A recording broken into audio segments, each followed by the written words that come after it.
Prepare for the lesson. Would you read along with me or follow as we read Matthew 25:20 through 23? And he who received the 5 talents came forward, bringing 5 more, saying, Master, you delivered to me 5 talents. I have made 5 more. His master said to him, Well done, good and faithful servant. You have been faithful over little. I will set you over much. Enter the joy of your master. And he also, who had 2 talents, came forward and said, Master, you delivered me 2 talents. Here, I have made 2 more. His master said to him, Well done, good and faithful servant. You have been faithful over little. I will set you over much. Enter the joy of your master. Amen. Appreciate all the participation this morning. I tell you, I love it.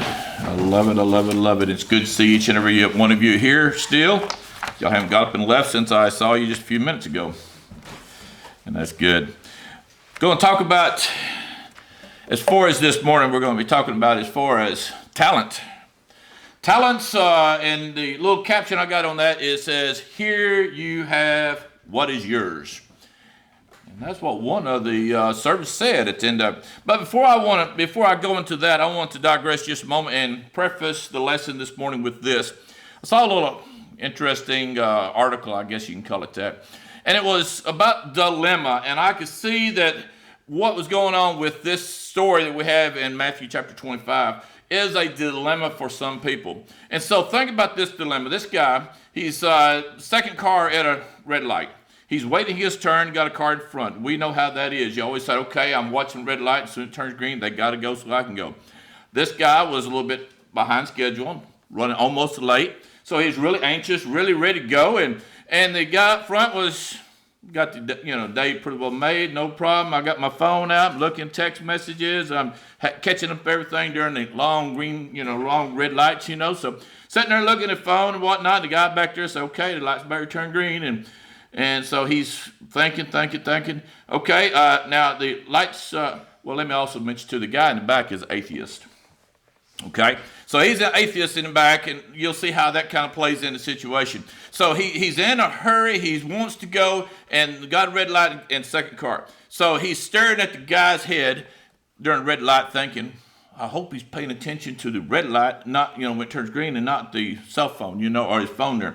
Well, I hope he hurries up, and so he's burning holes literally in the guy's back of his head there, watching him. The light turns green. He's like, okay, we got to go. We're not going. We got to go. Come on, and the guy's kind of finish up texting and doing some more things. He's like, boy, I can't handle this. I got to go. So he turns around, and his hand is coming down because he's going to let him have the horn. I mean, he's got a nice horn. He's going to let the horn. So he's about to come down the horn. So he takes his eyes off the back of the guy's head, and as his hand was coming down, hit the horn, the bumper sticker, he notices, wait a minute, and he stopped. He says, honk if you love Jesus. Whoa! So he's like, now what I do? So he, I guess, rolled down his window and yelled at the guy. So, you have to watch about the dilemma in things in people's lives. That would be interesting if he honks saying I love Jesus and he's atheist. Maybe more to the truth than maybe he needs to learn on that. But we have here a similar dilemma, and it's really about faith is what I think about it. It's more not just money. Talents back then, as far as the words, if you go back to the Greek and go back to the period of time that this was taking place, the word talent here does mean money. That's what refers to as money. And it usually refers to as an abundance of wealth, if you would, not just a little nickel and dime type of a deal here. And so when we think about talent here, this is where we get the root words today is from that word, means money. But now the word has changed in our vernacular as well today. We'll talk about that just momentarily. But if you want to go back to this parable, and we all understand, I think, what a parable is. It's what God is trying to tell us about something, the way God handles business or takes care of his people, or things that are on the other side, the spiritual things, okay, the eternal things. And he's trying to give us some way or another in our limited faculties to be able to understand, okay? And so we can go back. A parable is like we always talk about, like parable lines. You're throwing one thing along the side of another so that people can try to get an idea about what's going on. It's an earthly story with a heavenly meaning is what we normally phrase it as. And so when we think about a parable here, this is what this is, but it has a lot of truth for us today. Find in Matthew chapter 25, and it's 14 through 34. The parable right up before this goes hand in hand with this parable about the talents here. The parable before that is about the 10 virgins here, about the waiting for the bridegroom. And you look at that parable there, and you, like I say, it all goes hand in hand. That was more dealing with person. It deals with me being prepared. It deals with me being ready and ready to go. And it's what the 10 virgins was talking about, being enough oil, planning ahead. And now he goes back to the parable following that here in Matthew chapter 25, verse 14, down to 34. And it talks more of an outwardly, external, okay? So we have both ways we're looking at this. And so now when we think about this, I don't want to read all the verses here. There's 20 verses there. Be sure and go back and reread that story. It's got a lot of food for thought there. I want to pick out some of the high points here this morning. And it says in verse 14, for it will be like, you get that first little fill in the blank? It will be like a man going on a journey. It's not actually a man going on a journey. It will be like a man going on it. In other words, the parable. This is saying, hey, when somebody leaves town and goes on a journey, this is what it's going to be like. Who called his servants and entrusted them his property. With many kind of people going around nowadays, recently going around breaking in, and not even breaking in as much, you're just going around your place stealing stuff. You need to have somebody to watch over your stuff, and guess what? It will be gone. Back then, even more so, because people will spread out. And, if you left it unattended, I want it. They walked over and they got it, and nothing you can do about it. Nowadays, we have to have security. We have to have cameras. We have lights. We need neighbors. And so we have all these things going on. So he calls his servants to entrust them with his property. That was very trustworthy, because some of the worst crimes that you can have is usually done inside. It's the people you trust the most is the one who will steal from you the most if you don't watch it. So he trusted his property to his servants there. In verse 15 it says, he gave how many? 5 talents. And he's talking about money here. To another 2. To another 1. To each according to his ability. Then he went away. In other words, this is why I'm going to divide it. Boom, boom, boom. And I know you've got the ability to handle this. You've got the ability to handle that. And so you've got this ability. So we're going to give everybody according to ability. Is anything wrong the way he divided this up? 5, 2, and 1.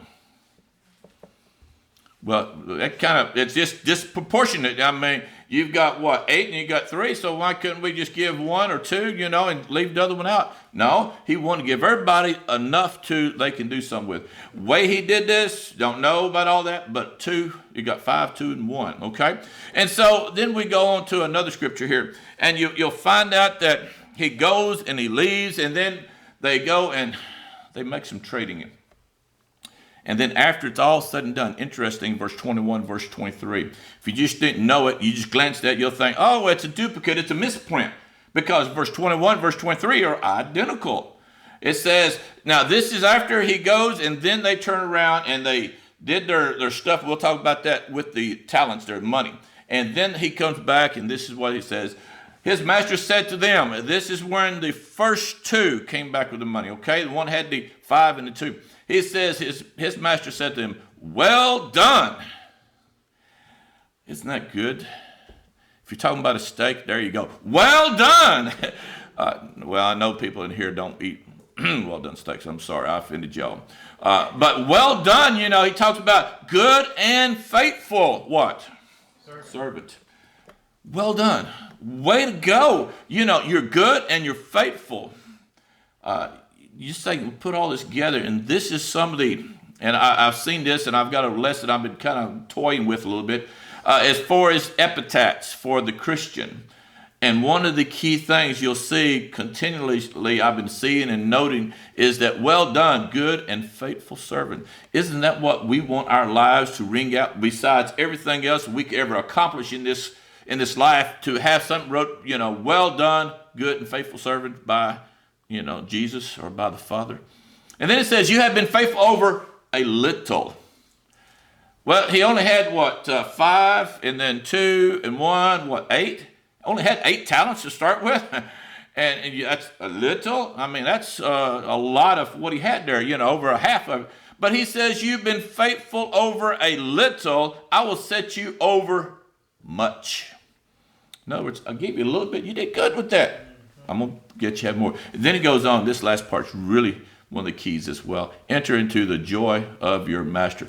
He said this to the one who had 5 talents. He said also to the one who had 2 talents. And so when we hear that the faithful servant, isn't that keeping the faith? Isn't that what they needed to do to keep the faith of the master? His faith was in them, that they entrusted him, that they would do the right thing with his money. And so they did. And then it goes on, and we had the third person.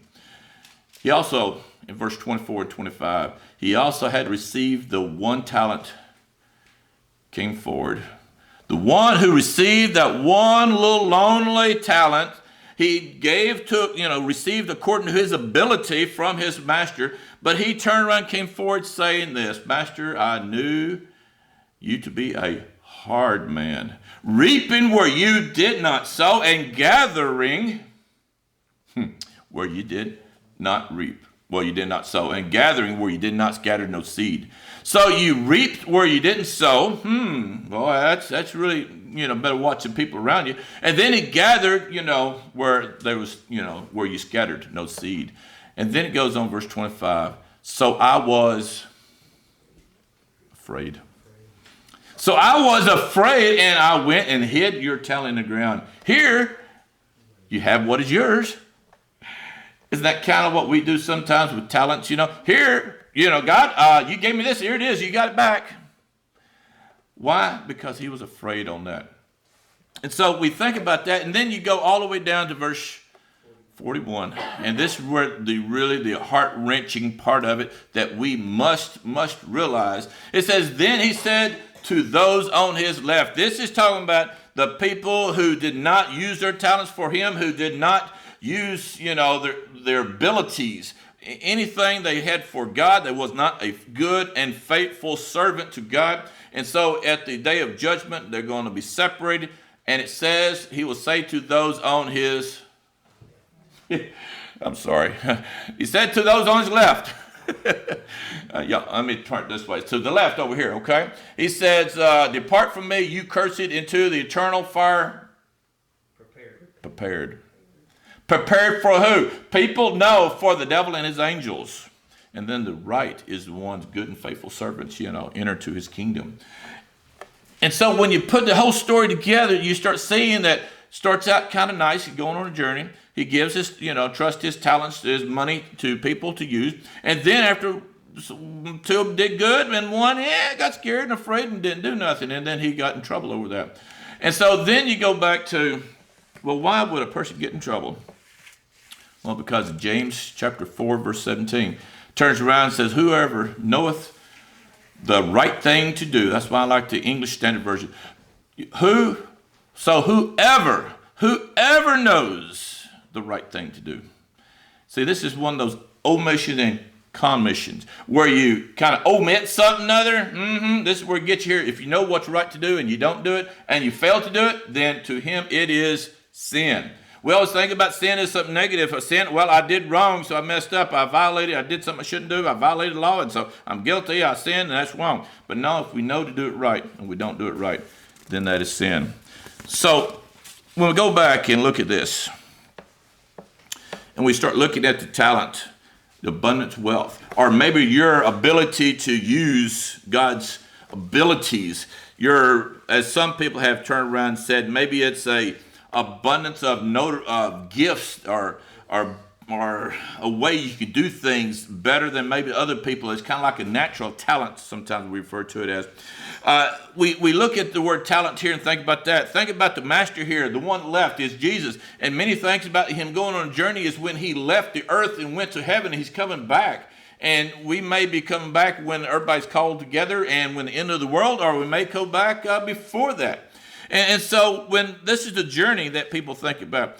And think about the talents that we have. Think about as far as the talents and being a good, diligent, faithful servant. Oh, well, he didn't bless me with no talent. If it's money, I don't have no extra money. Oh, I can't do that, and I can't do this, and I just, I really just can't do none of this I've just said here.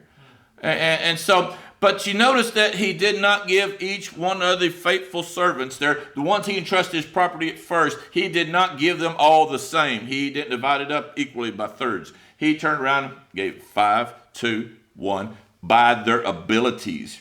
And so that is the critical part for us today. Don't compare ourselves to somebody else because they may have more talents. They may be able to use their talent in a more of a public way. Trust me, there's a lot of people that does a lot more and using their talents and got more talents than a preacher does. A preacher, you only see them up there, talking and delivering his message. But you see a lot of ladies, especially, working behind the scenes, taking care of the flock and taking care of the building and taking care of so many things as far as ministering to the other families of the church that we don't see that a lot of times, but God knows. God knows. And so they're using their talents there, and it's just as important. And so now the one that received 5 talents versus 2 talents versus 1 talent, is he more important or she more important? No. Just they got the ability there, and God given them ability. And so I only got 1 talent, God. And you don't love me as much as you love everybody else, so I'm not going to go and invest in that money. I'm not going to go to the users and take a chance on losing that money because I know how tough you are. I'm afraid. So I'm just not going to do nothing with my talent. Now, if you gave me 5, that's a different story. I would have done that because you trust me more. I'll do something. Many times we play that game and God says, no, it's based on your ability. And the thing about it is, never thought about this before. So I ran across that. We always think about if you just got 1 talent, then, you're afraid and you hide it. But if you got 2 or 5, somebody. Well, think about how many people has got 5 talents. They've got the ability to do God's will, to do God's work, and they just don't do it. They're the same as the one that's got the 1 talent. So it's not the number as far as talents that is important in this lesson. The important part is, are you using your talent for the Lord? Amen. Period. That's what it's important about. Are you using, if you want to go back to the scriptures, right back in that language, as far as your money, are you using your time? Are you using your means and ability? Are you using the things that you have? Oh, we are so blessed nowadays with electronics. We got phones, we got Facebook, we got so much social media that's coming out of my ears sometimes. But you got social media, you got everything everywhere that we can communicate, we can encourage. Well, I don't have 5 talents, so if that one person, think about it, if the one person that had 1 talent would have went, the other key thing is too, how long did they sit around and twiddle their thumbs to figure out what we're going to do and what we're going to do? They took the money and they ran. They took it and ran. They went and didn't waste no time. They turned around and took and ran with it. And so when they are running with their talents to go use it, now you got to stop and think, we always think they invested that 5, that 2 talents. They invested, if it's anything like our system today, you think they lost a little bit, maybe a day or 2? There you go. Could have, but I don't think about it. Oh, yes. And so he could have had 5 one day. Oh, I lost. I got down to 4. I can't do that. I got to go back and let's try again. And it went down to 3. Oh, no. And then all of a sudden, invested this. Boom, it goes back up. And what do they come back? He doubles it. And so the thing about what I'm saying is that don't get hung up on, well, that person's more talented. Let them do all the work. There is some very powerful 1 talent people in the world, in the Lord's body. And I say that with this to say that to follow it. They started out 1 talent. They got more. The Lord will keep blessing you, keep blessing you more. And the ones that aren't using a talent, just if you got 5 talents and you go hide it and give, hey, Lord, I'm afraid of you, and I knew I couldn't, so I'm afraid to lose it, so I just gave you back your 5. He's going to say, take that 5 and give it to that one. Or take it and whatnot, and he gave it to the one who had the most. And so what I'm saying is this, is that don't get hung up on the number of talents. Just use what you have for the Lord. If you're not using it, then he'll take it back away. Oh, well, I don't have talents. Yes, you've got talents. We all have talents. And so the thing about what these first two, the turnaround, they said to, as far as being a faithful servant of Christ, they acknowledged with thankfulness that they was entrusted to him. They said, Lord, thou deliverest to me such and such things, And we need to have that ability and that mentality to turn around and say, God, you have entrusted me with this and this and this. To do what? To maybe carry this blessing on somebody. You entrust me with this money, this car, this job, this talking ability, this telephone, this electronics or something to be able to spread your word, to be able to encourage people. And we need to give God thanks. Secondly, they produced as an evidence of their faithfulness what they have gained. Do we ever acknowledge the results of what we're doing as far as a gain from God? Thank you, Lord, for blessing me. Thank you for answering my prayers here. The master, he comes back and he commends them. Well done, good and faithful servant. And then after that, he turns around and rewards them. He says, hey, y'all doing good. And nothing is going to go unnoticed with God. He says, all their work and labor of love shall be rewarded. And then it goes on and it talks about the one talent. He had the ability, just didn't do it. One person mentioned this way, and everybody here can relate to this. Money is like manure. Think about that. It's an old saying people used to say. It's good for nothing if it's heaped, but it must be spread. Heaped up manure don't do you a bit of good except stink. But if you spread the manure around, it can benefit the yard. It can benefit your garden. Same thing about money. You heap up your money, it doesn't do a bit of good except stink. But if you spread your money around, be surprised what good it will do. Another way to put a spin on that. And yet, if we don't watch it, money can also be the evil that really can get us more trouble than what we know what to do with, if we let it control us. Yes, sir. So the third one that had one did ill. He was an unfaithful servant with one talent. He was afraid. He didn't want it. And the thing about it is, so what if he took that one talent and lost it? Would he got in more trouble than what he already did? No. I tried. I didn't do as good as you would. I lost it. I'm sorry, but I tried. I'm not saying go and do things wrong and mess up and, don't do God's will. I'm saying do God's will and you won't ever be in vain. If you do God's will, it won't ever come back empty. If you do God's will and use your talents, it's not going to be coming back void. And so it would not have been where he would have lost that one talent. It would have been a way he turned around and kept on going. He kept on going. And so first thing he does is he confides in, I just hid your talent. I just hid it. That's all I did. And then he turns around and he confesses that he knew he was going to be, a real hard man to work for. And thirdly, he turns and make excuses, that I was afraid.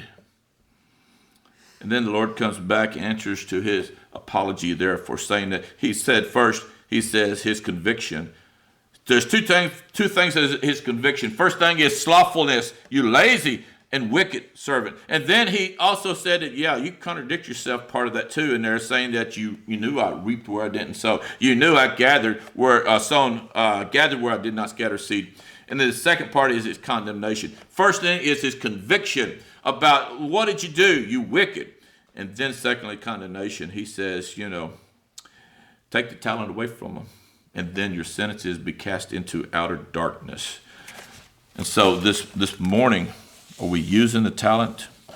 Are we using the talent that God has endowed with us, the gifts, the abilities that we have, and doing nothing with it is one of the biggest mistakes we have to watch about, because it is a sin, as we saw in James chapter 4, verse 17. People will be judged not merely for doing wrong, but for neglecting to do what is right. That's hard to take because we always think, well, I didn't do this, I didn't do that, but what did you do? I didn't do nothing because I didn't want to do something wrong. I'm not saying we should go out there and do things wrong by no means, but we need to be doing the Lord's will. We need to be getting up and doing things. The point is, don't be afraid to make mistakes that you are doing, because doing nothing is the mistake. Be accountable. Be a good steward. Don't hoard God's money and just keep his talents to ourselves, but use it. Don't waste what God has given you. Use it wisely. Obviously, the story illustrates that we can and we must do what God has given us to our ability. So this morning, question is, are we going to go back to God and say, here's what you gave me? Here's what you gave me, God. You gave me that. I didn't do nothing with it. So the question is, what am I doing with my talent or talents that we have? The question is up to us. Have we been washed in the blood? If not, then we need to make sure we are constantly in contact with his blood. Let the praises of the King